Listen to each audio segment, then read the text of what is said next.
Why do planes fly so high? The 35,000-foot question. Have you ever looked at the flight screen on the tablet in front of you, the seat in front of you, and seen the altitude of the airplane you're flying at, 35,000 feet, let's say, and wondered why so high?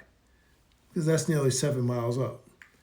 I'm Captain Paul, a pilot with 50 years of experience, and today I'll explain why flying that high is actually better for you as a passenger.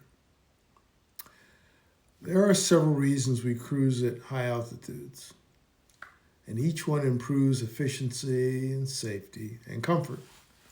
Okay, first off, the air is thinner up there. Thin air might sound like a bad thing, but for an airplane, it's ideal. Thinner air creates less drag, less of a force pulling the airplane back. Less drag means the engines don't have to work as hard. The aircraft can fly faster while burning less fuel, which improves efficiency and helps keep operating costs down. Second, we're above most of the weather. Thunderstorms, heavy rain, and the majority of turbulence occur in a level called the troposphere. That's the lowest layer of the atmosphere. By climbing into the lower stratosphere, that's a little above the troposphere, we're often above much of that unstable air. That smooth ride you feel at cruise altitude, well, that's because we've climbed above most of the bumpy air that's below.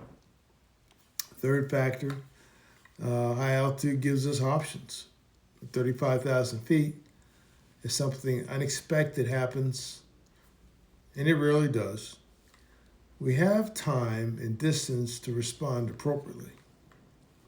A modern jet airliner can glide a significant distance if necessary, giving us, multiple airport options. More altitude means more time to assess things and act calmly and not, jump to conclusions. Fourth factor is organized air traffic separation at high altitudes. There are thousands of aircraft in the sky each day. By assigning a specific flight level, specific altitude, air traffic control keeps aircraft safely separated with vertical spacing and sometimes longitudinal spacing, or a combination of the two. In many regions, eastbound flights, for example, will use an odd flight level, like 35,000, 37,000, while a westbound flight would use an even level, like 34,000, 36,000. It's a highly structured system, and it's designed for safety. Now, some people might wonder, what if we're too high? Well, the aircraft is specifically engineered for these altitudes. The cabin is pressurized to feel like you're at roughly between 6,000 to 8,000 feet, depending on the airplane. And that's similar to being in a city like Denver. Now, most passengers tolerate that altitude very well. And as far as those oxygen masks above your head, above the seat there, they're there for the extremely rare event of a pressurization issue, a rapid decompression. If that were to occur, the pilots are trained to descend promptly to a lower altitude where normal breathing is comfortable.